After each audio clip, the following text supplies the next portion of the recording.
அரசாங்கத்துக்கு எதிராக செயற்படுவோர்களை அரசாங்கம் கைது செய்து சிறைச்சாலைகளில் மனித உரிமைகளை மீறி வைத்திருக்கின்ற விடயம் ஒன்றும் தற்பொழுது சுரேஷ் சாலைக்கு இடம்பெறுகின்ற ஒரு விடயம் மட்டுமல்ல. இதற்கு முன்னரும் அவ்வாறான சம்பவங்கள் இலங்கையில் இடம்பெற்றிருக்கின்றது. 1962ஆம் ஆண்டு சிரிமாவினுடைய ஆட்சி காலத்தில் சிரிமாவினுடைய ஆட்சியை கவிழ்ப்பதற்கு ஒரு சதித்திட்டம் தீட்டப்பட்டது. அந்த சதித்திட்டம் சிரிமாவினால் முறியடிக்கப்பட்டது. எனினும் அந்த நேரத்தில் போலீஸ் மற்றும் இராணுவத்தைச் சேர்ந்த மிக உயர்ந்த அதிகாரிகள் கைது செய்யப்பட்டார்கள். அவர்களுடைய மனைவிமார் ஒன்றிணைந்து ஒரு கூட்டு கடிதத்தை வெளியிட்டிருந்தார்கள். அன்று அவர்கள் குறிப்பிட்டது தங்களுடைய கணவன்மாருக்கு மனித உரிமைகள், அடிப்படை உரிமைகள் கிடைக்கப்பட வேண்டும் என்று. இன்றும் சுரேஷ் சாலையினுடைய மனைவி குறிப்பிடுவதும் தன்னுடைய கணவருக்கு அடிப்படை உரிமைகள் இருக்க வேண்டும் என்பதுதான். உணவு, அவ்வாறான விடயங்களைத்தான் குறிப்பிடுகின்றார். பயங்கரவாத தடை சட்டத்தின் கீழ் கைது செய்யப்பட்ட தமிழ் இளைஞர்கள், யுவதிகளுக்கு எவ்வாறு அவர்களுடைய அடிப்படை உரிமைகள் மறக்கப்பட்டது என்பது எங்களுக்கு தெரியும். எனினும் தென்னிலங்கையில் இராணுவ உயர் அதிகாரி ஒருவர் கைது செய்யப்பட்டிருக்கின்றார். முன்னாள் அரச புலனாய்வுத்துறையினுடைய தலைவர் சுரேஷ் சாலை. அவருடைய மனைவி இன்று கோருகின்ற அதே காட்சிகள் 1962ஆம் ஆண்டும் இடம்பெற்றிருக்கின்றது. அதற்கும் இதற்கும் எவ்வாறான தொடர்பு நிலைகள் இருக்கின்றது? இரண்டும் ஒரே விடயத்தை தான் கூறுகின்றது. ஜனநாயக மாண்புகள் இந்த உலகத்தில் எவ்வளவு தூரம் மாறியிருந்தாலும் அரசினுடைய போக்கு எவ்வளவு கொடூரமாக இருக்கின்றது என்பதை இந்த உதாரணத்தின் மூலம் பார்க்கக்கூடியதாக இருக்கிறது. சுரேஷ் சாலை குற்றம் சாட்டப்பட்ட ஒரு சந்தேக நபர். அவர் குற்றமே செய்யவில்லை என்பது என்னுடைய பார்வைகள் கிடையாது. தொடர்ந்தும் பெறுகின்றது பார்வைகள். ஸ்ரீ காளிமாதா ஜோதிடம். உலக புகழ்பெற்ற ஜோதிடர் பண்டித் மகாராஜா. காதல், கல்யாணம், உத்தியோகம், வியாபாரம், கல்வி, குழந்தை பாக்கியம் மற்றும் மந்திர சூனிய பிரச்சனைகளுக்கு நிரந்தர தீர்வு.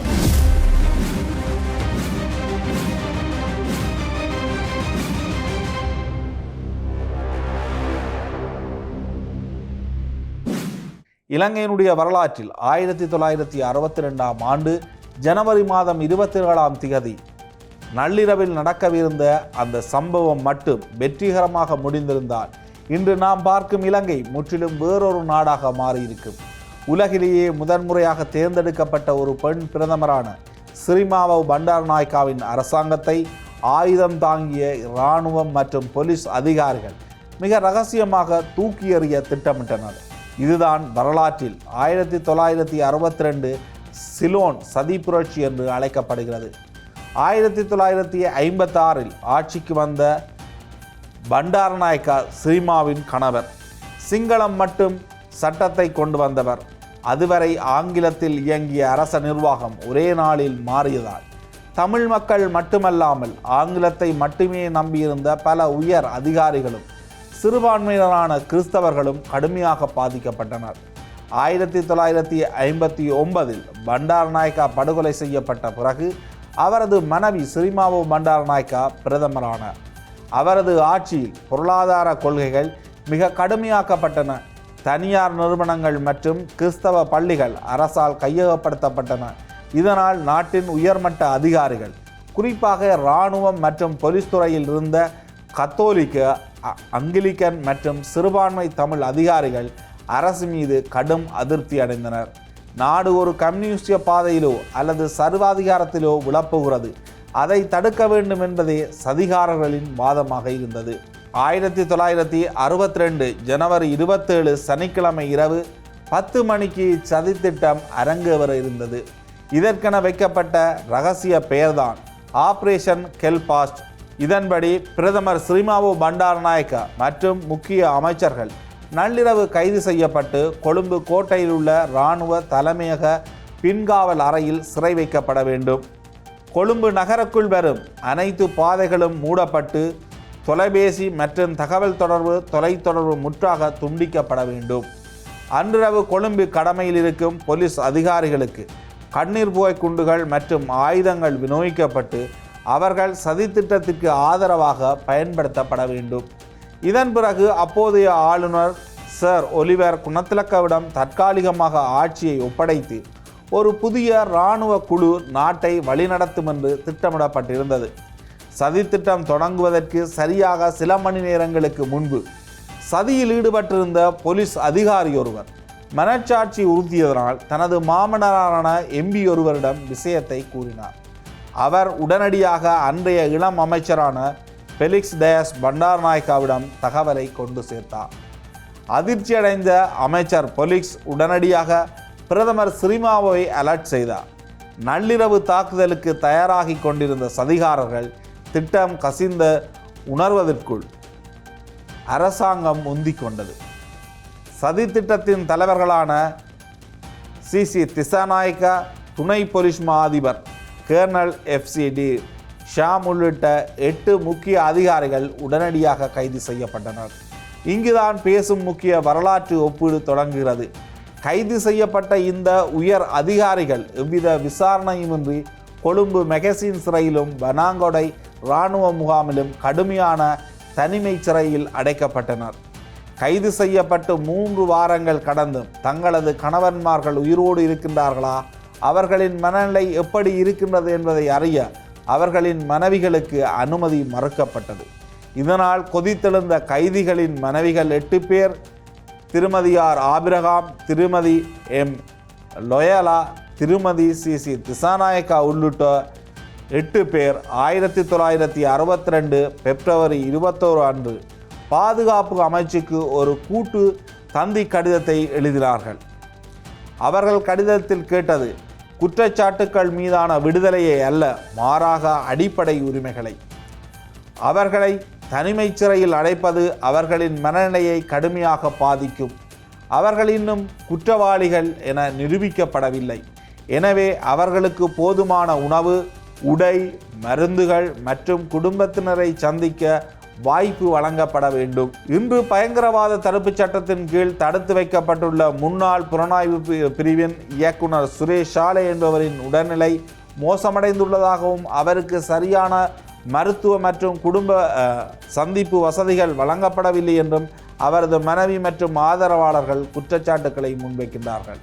இலங்கையில் 64 ஆண்டுகளுக்கு முன்பு அரசியல் சூழலிலும் சட்டங்களும் இன்று முற்றிலும் மாறியுள்ளன.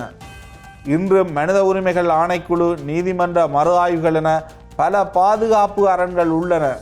இருப்பினும் அரசுக்கு எதிராக குற்றஞ்சாட்டப்பட்ட ஒருவரை அவர் குற்றவாளி என்று தீர்ப்பளிக்கப்படும் வரை அரசு எவ்வாறு நடத்துகின்றது என்ற அடிப்படை மனித உரிமை கேள்வி 1962 ஒரே மாதிரி தான் இருக்கின்றது, இன்றும் அதே மாதிரி தான் இருக்கின்றது. 1962 சதி முயற்சி தோல்வியடைந்ததை தொடர்ந்து இலங்கையின் ஆளுநராக இருந்த சார் ஒலிவர் குணத்திலக்க பதவியிலிருந்து நீக்கப்பட்டு வில்லியம்ஸ் கோபலவா புதிய ஆளுநராக நியமிக்கப்பட்டார்.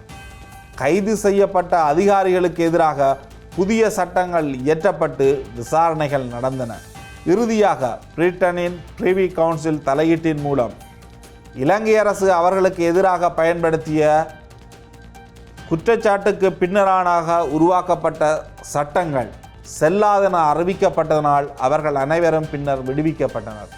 ஆயினும் இலங்கையின் ஜனநாயக வரலாற்றில் இராணுவம் ஆட்சியை பிடிக்க முயன்ற முதலாவதும் கடைசியுமான மிகப்பெரிய கரும்புள்ளியாக இந்த 1962 சதிப்புரட்சி திட்டம் இன்றும் பார்க்கப்படுகின்றது. ஈஸ்டர் அட்டாக் என்ற ஒரு அட்டாக்கை நடத்தி அதன் மூலம் இலங்கைக்கு பாதுகாப்பு அச்சுறுத்தல் ஒன்று இருக்கின்றது. இந்த பாதுகாப்பு அச்சுறுத்தலை யார் சரியாக நிர்வகிக்கக்கூடியவர் என்ற அடிப்படையில் தான் 2019 ஆண்டு ஜனாதிபதி தேர்தல் இடம்பெற்றது. இதன் மூலம் கோட்டபாய ராஜபக்ஷ முன்னர் இறுதி யுத்தம் இடம்பெறுகின்ற காலப்பகுதியில் பாதுகாப்பு அமைச்சின் செயலாளராக இருந்தவர்.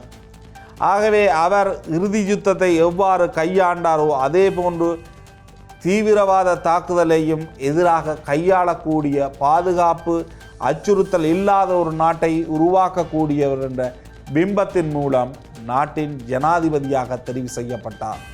அதிகூடிய வாக்குகள் வித்தியாசத்தில் அவர் வெற்றியடைந்தார். அவருக்கு எதிராக நின்ற சயித் பிரேமதாசாவும் தேசிய பாதுகாப்புக்கு முதன்மை அளிப்பதாகவும் இறுதி யுத்தத்தில் யார் இராணுவ தளபதியாக இருந்தாரோ சரத் பொன்சேகாவை தான் பாதுகாப்பு அமைச்சராக நியமிப்பேன் என்று குறிப்பிடும் அளவுக்கு அந்த தேர்தலில் தேசிய பாதுகாப்பு என்பது மிக முக்கியமான ஒரு விடயமாக பார்க்கப்பட்டது. உயிர்த்த ஞாயிறு குண்டு தாக்குதல் என்பது ஆட்சியை பிடிப்பதற்காக நடத்தப்பட்ட ஒரு சம்பவம் என்பதுதான் குற்றச்சாட்டு. ஆகவே ஆட்சியை கைப்பற்றுவதற்காக எடுக்கப்பட்ட ஒரு முயற்சியாகத்தான் உயிர்த்த ஞாயிறு குண்டு தாக்குதல் தற்பொழுது சொல்லப்படுகின்றது. தற்பொழுது விசாரணைகளில் வெளிப்படுத்தப்படுகின்றது. அரசாங்கத்தினுடைய நிலைப்பாடும் அதுவாகத்தான் இருக்கின்றது. இதனைத்தான் அமைச்சர்கள் அரசாங்க தரப்பினர் நாடாளுமன்றத்துக்கு வெளியிலும் குறிப்பிடுகின்றார்கள். அதில் முக்கிய தரப்பாக செயற்பட்டவர்தான் அரச புலனாய்வு பிரிவின் இயக்குனர் சுரேஷ் சாலே என்பது குற்றச்சாட்டு. அதனுடன் பிள்ளையானுக்கு தொடர்பு போன்ற விடயங்கள் வெளிப்படுத்தப்படுகின்றது. எனினும் ஆட்சியை கைப்பற்றுவதற்காக ஒரு இராணுவத்தைச் சேர்ந்தவர் கைது செய்யப்படுகின்ற பொழுது அவர் எப்படி நடத்தப்படுவார் என்ற சூழ்நிலையுடன் 1962ஆம் ஆண்டு பண்டாரநாயக்க ஆட்சி கவிழ்ப்பின் பொழுது இராணுவ மற்றும் போலீஸ் உயர் அதிகாரிகளுடைய மனைவிமார் எவ்வாறு பகிரங்கமாக கடிதம் ஒன்றை எழுதி கோரிக்கை முன்வைத்தார்களோ அதே போன்ற ஒரு நிலைப்பாட்டை தான் சுரேஷ் சாலையினுடைய மனைவியும் ஊடகங்களுக்கு தெரிவிக்கின்றார். அவ்வாறான தகவலை தான் வெளிப்படுத்துகின்றார். ஆகவே இந்த நாட்டில் அரசாங்கத்துக்கு எதிராக அல்லது ஒரு ஆட்சி கவுப்பை முன்னெடுப்பதற்கு யாரும் முயற்சிக்கின்ற தரப்பாக இருக்கின்ற பொழுது இராணுவத்தை போலீஸ் தரப்பை சேர்ந்த உயர் அதிகாரிகளுடைய பங்கு மிக முக்கியம் என்பதும் இந்த இரண்டு சம்பவங்களிலும் மிக தெளிவாக தெரிகின்றது. அவர்களுடைய உடந்தையுடன் தான் இந்த விடயங்களை முன்னெடுக்க முடியும். அவர்கள் உடந்தையாக செயற்பட்டால் அதற்கு பின்னர் வருகின்ற ஆட்சியாளர்கள் அல்லது அதனை தடுத்து நிறுத்த முயற்சிக்கின்ற ஆட்சி தரப்புகள் அவர்கள் இவ்வாறு நடத்தப்படுவார்கள் என்கின்ற சூழ்நிலையும் அன்றும் அதே விவாதம் இருந்தது, இன்றும் அதே விவாதம் இருக்கின்றது. ஒருவர் சட்டத்தின் முன் குற்றவாளியாக தீர்ப்பளிக்கப்படும் வரை அவர் சந்தேக நபர். அவருக்கு இருக்கின்ற சகல மனித உரிமைகளும் உறுதிப்படுத்தப்பட வேண்டும். எனினும் இலங்கையில் பயங்கரவாத தடை சட்டத்தின் ஊடாக அந்த உரிமைகள் முழுமையும் இல்லாமல் செய்யப்பட்டு அவர்கள் குற்றவாளிகள் போன்றே நடத்தப்படுகின்றார்கள். இன்று சுரேஷ் சாலே என்று குறிப்பிடப்படுகின்ற பொழுது அவர் தமிழ் மக்களுக்கு எதிரானவர். தமிழ் மக்கள் சார்ந்து பல கொலைகள் பல அழிப்பு நடவடிக்கைகளுக்கு பின்புலமாக இருந்திருக்கின்றார். ஒரு இன அழிப்பின் மிக முக்கியமான ஒரு மூலையாக அவர் செயற்பட்டிருக்கின்றார் என்ற வாதம் முன்வைக்கப்படுகின்றது. எனினும் பயங்கரவாத தடை சட்டத்தின் கீழ் அவர் எவ்வாறு நடத்தப்படுகின்றார்? ஒரு நல்லாட்சியை முன்னெடுக்கின்ற ஒரு அரசாங்கமாக அவ்வாறு அவரை நடத்த முடியுமா? இன்று சிங்கள மக்கள் மீது நடத்தப்படுகின்ற விடயம் அல்லது முஸ்லீம் மக்கள் மீது நடத்தப்படுகின்ற விடயம் அல்லது தங்களுடைய எதிரிகளாக கருதுகின்ற இராணுவ உயர் அதிகாரிகள் மீது நடத்தப்படுகின்ற விடயங்கள் தமிழ் மக்களுக்கும் நாளை பொருந்தக்கூடிய ஒன்று. ஆகவே பயங்கரவாத தடை சட்டமாக இருக்கலாம் அல்லது அரசினுடைய நிலைப்பாடுகளாக இருக்கலாம், எல்லா சந்தர்ப்பங்களிலும் ஆட்சி அதிகாரம் தனக்கு எது தேவையோ அதனை தான் தெரிவு செய்யும். இவ்வளவு காலமும் பயங்கரவாத தடை சட்டம் பிழை, அது இல்லாமல் செய்யப்பட வேண்டும் என்பது என்பிபியினுடைய அல்லது ஏவிபியினுடைய நிலைப்பாடு. இன்று ஆட்சிக்கு வந்ததன் பின்னர் அவர்களுடைய நிலைப்பாடு என்பது சற்று வித்தியாசமானது. இன்று நடைமுறையில் சட்டம் இருக்கின்றது, அதற்காகத்தான் அதனை பயன்படுத்தி கொண்டு வருகின்றார்கள். ஆனால் ரணில் விக்ரமசிங்கவிடம் அவர்கள் முன்வைத்த கோரிக்கை பயங்கரவாத தடை சட்டத்தின் கீழ் மாணவர்கள் அல்லது போராட்டக்காரர்கள் கைது செய்யப்படக்கூடாது என்பது. இவர்களுடைய ஆட்சியில் என்ன நடக்கின்றது? போலீசார் பாட்டு பாடுவதற்கும் கைது செய்கின்றார்கள். ஆகவே எப்பொழுதும் அதிகாரத்தில் இருப்பவர்கள் தங்களதுடைய அதிகாரத்தை காப்பாற்றுவதற்காகத்தான் முயற்சிகளை எடுப்பார்கள். மனித உரிமைகள் என்பன இன்று நேற்றல்ல, அன்றும் இன்றும் ஒரே நிலைமையில்தான் விவாத பொருளாக இருக்கின்றது என்பதைத்தான் இந்த 1962ஆம் ஆண்டு அன்று இராணுவ மற்றும் போலீஸ் அதிகாரிகள் கைது செய்யப்பட்டு உள்ளிருக்கின்ற பொழுது அவர்களுடைய மனைவியினுடைய நிலையும் இன்று கைது செய்யப்பட்டிருக்கின்ற சுரேஷ் சாலையினுடைய மனைவியின் நிலையும் கோரிக்கையும் கிட்டத்தட்ட ஒன்றாகத்தான் இருக்கின்றது. இலங்கையினுடைய அரசியல் கலாச்சாரமும் கைது செய்யப்படுபவர்களுக்கான உரிமைகளும் கேள்விக்குறியான ஒன்றாகவே தொடர்கின்றது. இன்னும் ஒரு பார்வையில் சந்திக்கின்றேன். நன்றி, வணக்கம். ஸ்ரீ காளிமாதா ஜோதிடம் உலக புகழ்பெற்ற ஜோதிடர் பண்டித் மகாராஜா. காதல், கல்யாணம், உத்தியோகம், வியாபாரம், கல்வி, குழந்தை பாக்கியம் மற்றும் மந்திர சூனிய பிரச்சனைகளுக்கு நிரந்தர தீர்வு.